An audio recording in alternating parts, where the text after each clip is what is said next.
Amigos, y hemos llegado a su segmento del cafecito con Dios. Aquí disfrutando con Anita, vamos a desarrollar este tema de tengo un amigo sacerdote. Pero específicamente, como acá hablamos de lo cotidiano, Anita, realmente me gustaría que vayamos entendiendo qué relación tiene nuestra amistad con el sacerdote. Ya en el segmento del rostro de la palabra hablamos un poquito de dónde se origina y cómo se desarrolla ese sacramento. Pero acá queremos discutir qué relación tiene el sacerdote con nosotros, cómo entender esa afiliación con la amistad y específicamente pues vamos a ir tocando algunos puntos con Anita para que ustedes allá en casa y nosotros descubramos un poquito más de esa sana amistad. Pues para empezar podemos ver que el sacramento tiene su origen apostólico. Como bien decíamos, pues está relacionado con Cristo y con los apóstoles. Ahí es prácticamente donde se inicia todo este orden sacerdotal y ahí ellos, pues los sacerdotes se incorporan a este orden, a esta familia que Dios ha creado. Perfecto.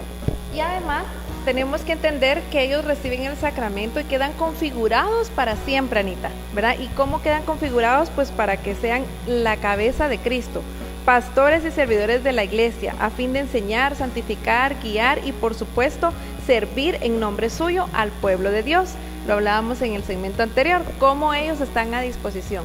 Y si estamos hablando de que ellos quedan consagrados para que ellos ya hagan esto de por vida, debemos entender que su labor realmente es fuerte.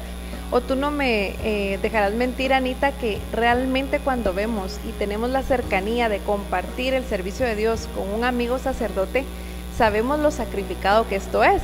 Pareciera muy fácil decir, ay, qué lindo, ¿verdad? Cómo funciona todo en la iglesia, pero en realidad ellos para lograr los resultados que uno ve, sacrifican prácticamente todo, familia, amigos, ¿verdad? Quizá diversión, cosas que para ellos pasan a ser obviamente de segundo plano porque su prioridad es esa feligresía, puesto que si no, no podrían guiarnos, no podrían darnos esa enseñanza para poder construir un pueblo de Dios santo. Ahí sí, como tú decías, ellos pues se privan de muchas cosas, incluso el de tener su propia familia, ¿verdad? Ellos tienen una familia espiritual grandísima al final de cuentas, porque ellos pues tienen, digamos, parejas que ellos acompañan, de ahí estas parejas pues tienen sus hijos, entonces ellos todavía siguen con esos hijos y así va creciendo la familia, ¿verdad? También algo que también es bastante importante es la acción del Espíritu Santo. En ellos pues es un agente principal de la ordenación y es la fuente donde brota el carisma ministerial de enseñanza, santificación y dirección. Y entonces mediante el gesto, digamos, de la imposición de manos, significa que los ministros ejercen su misión en el Espíritu de Jesús. Ahí sí que ahí es donde nosotros podemos ver que estos sacerdotes prácticamente siguen todo lo que Jesús hacía cuando Él estaba aquí en la tierra. Me encanta mucho, Anita, lo que tú dices, cuando ellos abandonan su propia vida y se entregan en realidad al adquirir esa familia espiritual, y tú lo dijiste, pasan de generación en generación. Me encanta la idea de afirmar eso porque es cierto, de repente yo me recuerdo que quien me aportó en el tema de la comunión o el que me dio la catequesis de la confirmación, pudieron haber sido nuevas personas, pero el sacerdote que en ese momento estuvo en esa iglesia estuvo haciendo varias confirmaciones por varios años porque depende cuánto tiempo estén en cada una de sus parroquias y realmente ellos pasan a atender generaciones y luego uno hasta los va a buscar, ¿verdad, Anita? Ay, que va a haber un evento y te vas a buscarlo porque ahí está y luego de repente casan al papá, luego casan a la hija, luego casan a la nieta y eso constituye esa entrega total de Dios hacia su pueblo. Pasamos a ser nosotros esos hijos suyos como lo éramos de Jesús y bien lo decías tú, ¿verdad? Que ellos realmente representan esto. Y por supuesto también se suscita el ministerio de la comunidad para la comunidad. Me encanta eso, hay varias citas, quiero compartírselas si quieren anotarlas por ahí, después ustedes pueden leerlas de forma más detenida. Por ejemplo, 1 Corintios 12:7, también capítulo 14 del 3 al 12 o Efesios 4:12. Por eso desde el Nuevo Testamento los ministerios no se conciben, ¿verdad?, sin la comunidad, sino que al contrario, ya se habla de esa relación de los pastores, en este caso los apóstoles, en medio de esa comunidad, tal como Jesucristo enseñaba, ¿verdad, Anita? Ahí se miraba la labor de él reunía al pueblo, estaba constantemente viviendo en comunidad. Por eso pasó a decir, ya no los llamo más siervos, sino amigos, ¿verdad? Realmente pasó a pensar en que los apóstoles ya eran sus amigos y como tal convivió con ellos. Pues ahora ellos también nos heredan eso, y por eso estos nuevos pastores o sucesores de los apóstoles, que son los sacerdotes, realmente pasan a compartir con nosotros en esa amistad. Pero lo importante es que nosotros reconozcamos que en esa transparencia y en esa amistad con un sacerdote lo que más se entiende y se busca es la enseñanza por medio de la evangelización, que nos da no solamente digamos, cuando está dando su homilía, sino también cuando estamos en un contexto más privado. Algo también muy importante dentro de las características de este orden sacerdotal es el servicio que tienen los sacerdotes en la palabra, en la unidad, el servicio en las mesas o caridad. Esto del servicio de las mesas era lo que antes era acostumbrado que hacían los esclavos en el Antiguo Testamento. Entonces era como mal visto el hecho de que en este caso Jesús pues sirviera la mesa.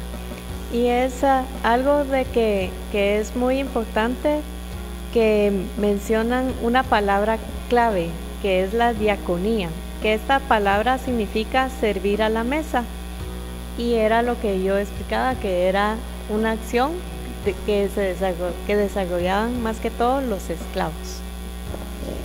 Bueno, yo creo, Anita, que en eso que tú mencionas fue la gran lección, ¿verdad?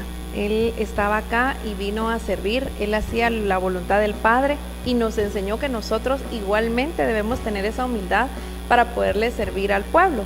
Pero específicamente nosotros somos sacerdotes desde el bautizo, todos los fieles somos sacerdotes, reyes y profetas consignados en el bautizo, pero es un sacerdocio de fieles, ¿verdad? Como de la comuna. Sin embargo, el sacerdocio de Dios, que ya es ministerial, que ya ha sido por cuestión de la ordenación, implica ese extra de realmente tener la posibilidad de ir más allá y consagrar su vida a este servicio que tú estás contando. De ahí viene, y me recuerdo hace poco en la Cuaresma, estuvieron hablando bastante, sobre todo para el jueves cuando se hace recordatorio del lavatorio de pies,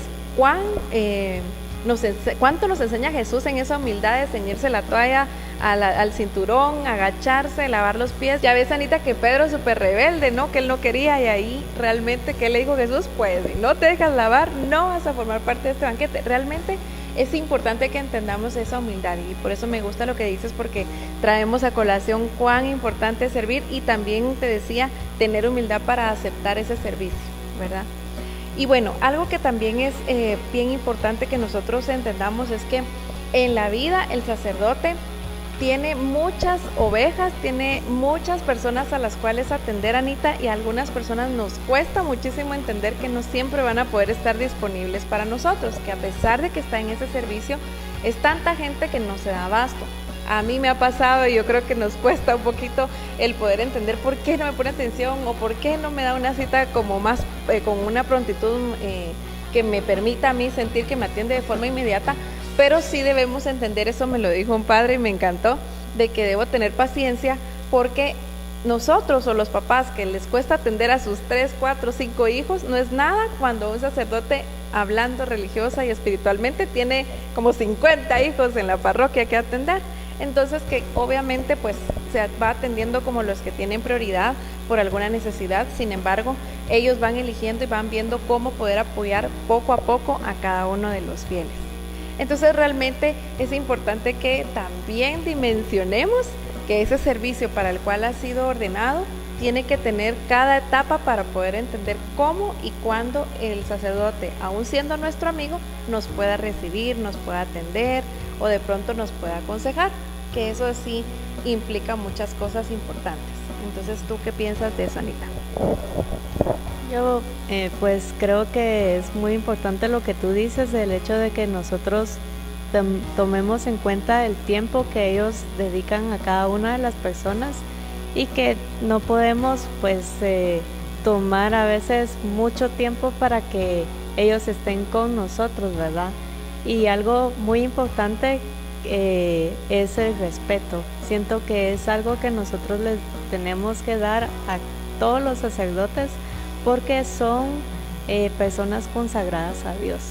Es algo que muchas personas dicen, ay sí, es mi amigo, pero yo creo que ese respeto siempre tiene que estar. Ajá.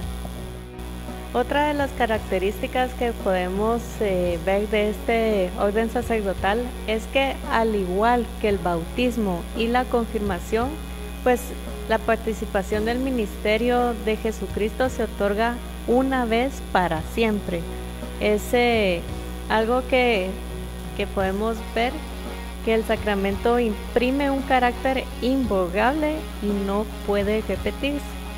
Es algo que Dios prácticamente sella, ¿verdad?, en el corazón de estos ordenados para que su corazón prácticamente le pertenezca para siempre.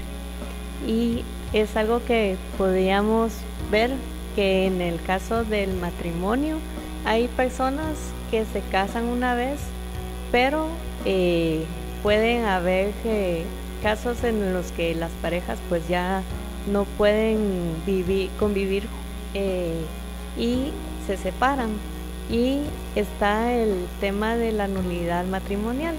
Entonces ahí podemos ver de que estas personas pues pueden ver el tema de la nulidad matrimonial y se pueden casar nuevamente con otra persona.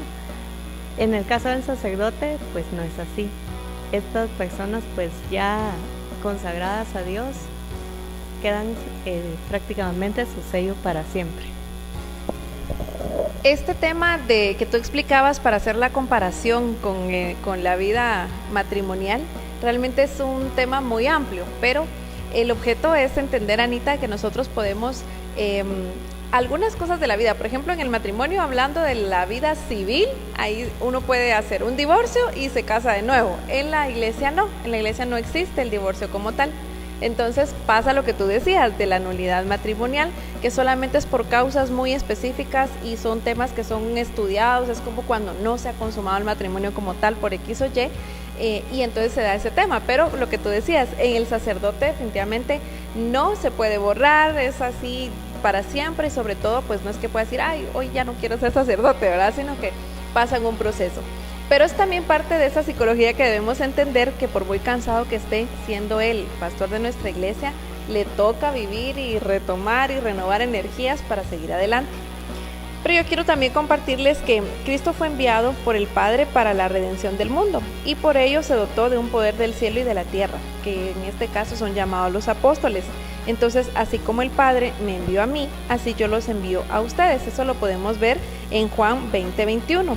¿Qué quiere decir esto? Que les toca ser servidores de Cristo y encargados suyos de administrar esas obras, tal como lo dijimos en el primer segmento.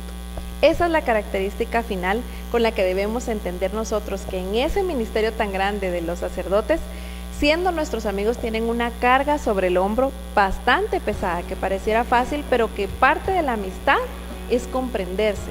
Parte del decir, tengo un amigo sacerdote, no es un privilegio de que yo ando con el padre de arriba para abajo, ya sea colitando, sirviendo o sencillamente en una convivencia sana de amistad, sino también implica mi responsabilidad, tal como tú lo dijiste, que me gustó, teniendo un respeto para entender que por muy amigo, realmente él representa al mismo Cristo, se podría decir, sobre todo si está en el altar, ya no es el sacerdote, ahí ya es Jesús vivo.